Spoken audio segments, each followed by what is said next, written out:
दिल्ली के मुकुंदपुर में cylinder blast के बाद मकान का एक हिस्सा ढहा, मलबे में दबे लोगों की खोज जारी। देश की राजधानी दिल्ली में एक सप्ताह के भीतर इमारत गिरने का दूसरा मामला सामने आया है। साकेत के बाद मुकुंदपुर इलाके में मंगलवार सुबह एलपीजी सिलेंडर विस्फोट के बाद एक मकान का बड़ा हिस्सा ढह गया।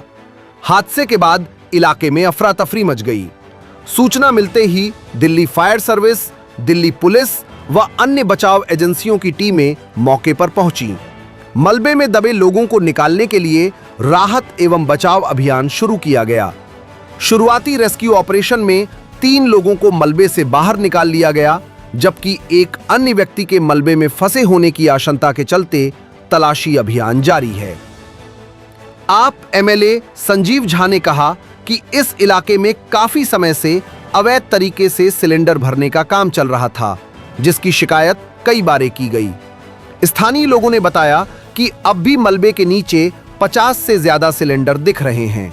ये आज ये बिल्डिंग है, इस बिल्डिंग में गैसों की होर्डिंग हो रही थी और इसकी शिकायत बार बार पड़ोस पड़ोस के लोगों ने किया। मैं विधायक होने के नाते मैंने भी इसकी शिकायत करी एफएसओ से कि यहाँ पे इलीगल होर्डिंग हो रही है, लेकिन तब कोई कार्रवाई नहीं हुई। कार्रवाई इसलिए नहीं हुई कि लोग ये कह रहे हैं कि बीजेपी के बड़े नेताओं का संरक्षण है। अभी बिल्डिंग पूरा कोलैप्स हो गया, 7 लोग अभी निकले हैं, बाकी लोग दबे होने की संभावना है। लोग ये कह रहे हैं, और अभी देखिए यहाँ दिखेंगे आप कि लगभग 50-60 सिलेंडर अभी दिख रहा है। और इस पीछे के मकान से, पीछे की बिल्डिंग दिख रहा होगा, उस बिल्डिंग से गैस सिलेंडर यहाँ से आनन फानन में शिफ्ट करा दिया गया और शिफ्ट करा करके अगल बगल के मकानों में भर दिया गया। मैंने एसडीएम साहब से भी, मैंने पुलिस से बोला है कि मकान की जांच की जाए जहां जहां गैस होर्डिंग हुई है। देखिए, मैं मानता हूं कि भारतीय जनता पार्टी के नेता आज पूरे देश में इलीगल गैस की होर्डिंग करके और क्राइसिस दिखा करके कह रही है कि गैस की दिक्कतें हैं। ये जो आज का हादसा है, ये पोल खोल रहा है कि किस तरह से पूरी नेक्सस भारतीय जनता पार्टी का गैस की होर्डिंग कराते हैं और फिर पूरे देश में क्राइसिस बताते हैं। मैं दिल्ली के मुख्यमंत्री से, दिल्ली सरकार से मांग करना चाहता हूं कि कार्रवाई के नाम पर लिपापोती ना हो, ठोस कार्रवाई हो, किसी को बख्शा ना जाए। न्यू उस्मानपुर में 17 वर्षीय किशोर की हत्या का खुलासा, 2 नाबालिग समेत 3 आरोपी पकड़े गए। उत्तर पूर्वी दिल्ली के न्यू उस्मानपुर इलाके में 17 वर्षीय किशोर की हत्या के मामले में दिल्ली पुलिस ने तेजी से कार्रवाई करते हुए महज कुछ घंटों के भीतर केस का खुलासा कर दिया।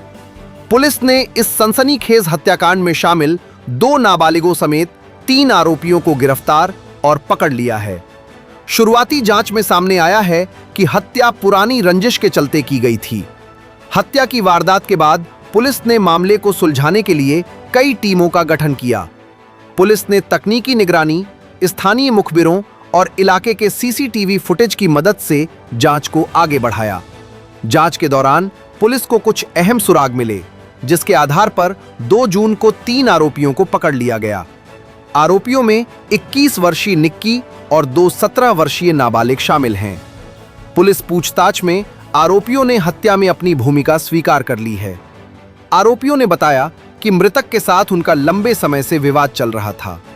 जांच में यह भी सामने आया है कि मृतक और आरोपी एक ही समुदाय से संबंध रखते हैं और उनके बीच पहले भी कई बार कहासुनी हो चुकी थी।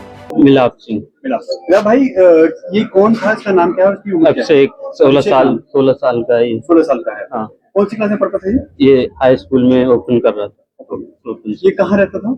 ये पाल धर्मशाला उसके पीछे वाली गली में। पाल धर्मशाला उसके पीछे।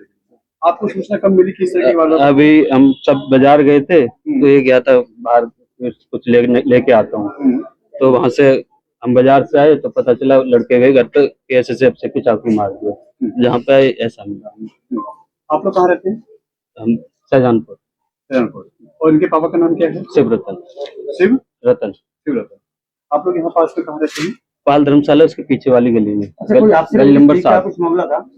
कभी कोई लड़के की कोई लड़ाई झगड़ा, कोई बात? लड़ाई झगड़ा हुआ था हमारा कुछ 4-5 महीने पहले हुआ था। तो साड़ू का भाई आया था, बीजेपी ऑफिस में जॉब करता है, और वो ड्यूटी पे था। उसके थोड़े आपस में थोड़ा झगड़ा हुआ तो गली में, तो तीन लोगों ने मिलकर, और साड़ू था उसके दोनों को चाकू मारा था। तो केस हुआ था, जेल हुई थी उन्हें। अभी 2-3 महीने पहले वो छुट के आए, 2 महीने हुए शायद, 1.5 महीना छुट के आए हैं अभी।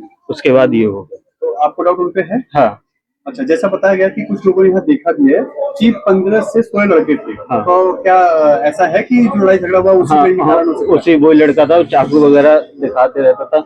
तो वैसे हम जहाँ से जाने वाले थे, हमें डर रहता था, और वही सोच रहे थे, वही हो गया हमारा। अच्छा, वो धमकी देता था पहले आपको? धमकी नहीं दी, लेकिन जब से आते थे, घूर के देखते रहते थे, हम चुपचाप अपने चले साफ जाते। तौर से आप ये कहना चाहते हैं कि हाँ, रंजिश का आपका मामला रहता रंजिश का है, पुराना? रंजिश उन्हीं का करा हुआ है। गाजियाबाद पुलिस का सराहनीय कार्य, अपराधियों का सत्यापन कर दिलाई गई शपथ। गाजियाबाद पुलिस ने अपराध नियंत्रण और समाज में कानून व्यवस्था मजबूत करने की दिशा में एक अनोखी और सराहनीय पहल की है। पुलिस उपायुक्त नगर ट्रांस हिंडन जोन धवल जायसवाल के निर्देशन में थाना साहिबाबाद पुलिस द्वारा विभिन्न अपराधियों का सत्यापन किया गया और उन्हें भविष्य में अपराध न करने की शपथ दिलाई गई। डीसीपी धवल जायसवाल ने बताया कि पुलिस की इस पहल से समाज में कानून व्यवस्था को और अधिक सुदृढ़ किया जा सकेगा। दरअसल गाजियाबाद के खोड़ा इलाके में 17 वर्षीय सूर्या चौहान की बकरीद के दौरान हुई हत्या के बाद पुलिस ने अपराधियों के खिलाफ बड़े स्तर पर अभियान शुरू किया है। इस अभियान को ऑपरेशन क्लीन स्वीप नाम दिया गया है। हत्या के मुख्य आरोपी असद के एनकाउंटर के बाद प्रशासन अब उसके घर पर बुलडोजर कार्रवाई की तैयारी कर रहा है। वहीं दूसरी ओर इलाके में अवैध गतिविधियों के खिलाफ भी कार्रवाई तेज कर दी गई है। देखिए, कमिश्नरेट गाजियाबाद के अंतर्गत कमिश्नर सर के निर्देशन में हम लोगों के द्वारा ऑपरेशन चलाया गया है। उसी कड़ी में आज साहिबाबाद में विभिन्न प्रकार के कैटेगरी के जो अपराधी हैं उनको बुलाया गया है। आज उनका स्वतः सत्यापन किया जा रहा है। उनकी जो भी जानकारियां हैं वो बताई जा रही हैं। विभिन्न प्रकार के क्राइम से रिलेटेड जो भी उनके लोग रहे हैं, जो अपराधी रहे हैं, उनके जानने वाले, वो कहाँ आते हैं, कहाँ जाते हैं, कौन से उनके बैंक अकाउंट हैं, वो रहते कहाँ हैं, उनकी किससे दोस्ती है, इन सारी चीजों की डिटेलिंग की जा रही है। यह शिकायत में इनकी सभी की डिटेलिंग की जा रही है और इनको सख्त हिदायत दी जा रही है कि अगर भविष्य में किसी भी प्रकार के क्राइम में ये सहायता करते हैं या क्राइम करते हैं तो उसके विरुद्ध कठोर से कठोर कार्रवाई इनके विरुद्ध की जाएगी। तो इसी क्रम में आप जैसा देख सकते हैं कि करीब 150 के आसपास अपराधी यहाँ पर इकट्ठे हुए हैं, जिनका सत्यापन किया जा रहा है और साथ ही ये शपथ भी ले रहे हैं कि भविष्य में किसी भी प्रकार की आपराधिक गतिविधियों से ये दूर रहेंगे।